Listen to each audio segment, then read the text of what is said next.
Hello കൂട്ടുകാരെ, ഇന്ന് നമുക്ക് യശങ്ങിൻ്റെ ഇല കിട്ടി, അത് വെച്ചൊരു കുറുക്കുണ്ടാക്കാം. ഇനി നമുക്കിത് കഴുകി വൃത്തിയാക്കി എടുക്കാം. ഇലയുടെ അറ്റത്ത് മുള്ളുണ്ട്, അത് നമുക്ക് ഒടിച്ചു കളയാം.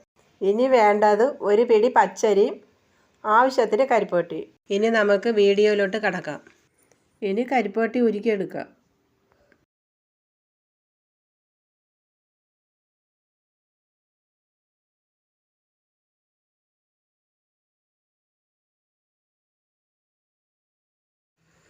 പച്ചരി നമ്മൾ നേരത്തെ കുതിർക്കാൻ വേണ്ടി വെള്ളത്തിട്ടിരുന്നു. അതിനെ വാരിയെടുത്ത് അമ്മിക്കല്ല് വെച്ച് അരയ്ക്കാൻ പോവുകയാണ്.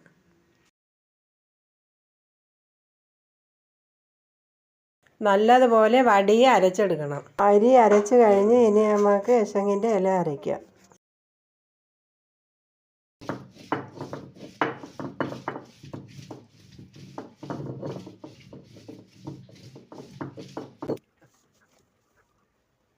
ഇതും അരഞ്ഞ് നല്ലതുപോലെ ഇതുപോലെ അരകല്ല് അരച്ച് വടിച്ച് എടുക്കണം. നല്ലതുപോലെ അരയ്ക്കണം. ഇത് നല്ല ഔഷധമുള്ള ഒരു മരുന്നാണിത്, ഇലയാണത്. ഇത് അരച്ച് അരി അരച്ച് കൂടെ ചേർത്ത് അതിനെ പാകപ്പെടുത്തി കഴിച്ചാൽ നല്ല ടേസ്റ്റാണ്. ടേസ്റ്റും അതെ, നമ്മുടെ അസുഖങ്ങളൊക്കെ നല്ല ഇതാവും. നല്ല അസുഖത്തിനൊക്കെ എല്ലാ അസുഖത്തിനും കൊള്ളാം.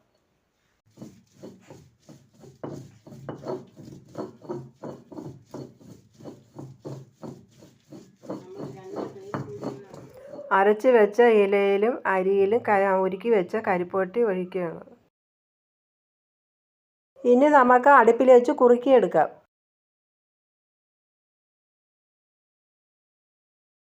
ആദ്യം നമ്മൾ ചെറിയ ചട്ടിയിൽ കുറുക്കി. അത് കുറുകി വന്നപ്പം തോനായതുകൊണ്ട് വലിയ ചട്ടിയിലോട്ട് മാറ്റി. നമ്മൾ ഉണ്ടാക്കിയ കുറുക്ക് റെഡിയായി. ഇതാണ് പാകത്തിൽ ഉണ്ടാക്കിയെടുക്കുന്നത്. ഇത് ഈ ജോലിക്ക് പോയിട്ട് വരുന്നവർക്കൊക്കെ കഴിക്കാനൊക്കെ നല്ലതാണ്. കൂലിവേലയ്ക്ക് പോകുന്നവർ, കാരണം എന്ന് വെച്ചാൽ അവർക്ക് ശരീരം നൊമ്പലവും ബാക്കി അസുഖങ്ങളൊക്കെ കാണുമല്ലോ, അതിന് കഴിക്കാൻ നല്ലതാണിത്. പ്രസവിച്ച് കിടക്കുന്നവർക്കും കഴിക്കാൻ നല്ലതാണ്. അപ്പോൾ ഇന്നത്തെ വീഡിയോ ഇത്രയേ ഉള്ളൂ.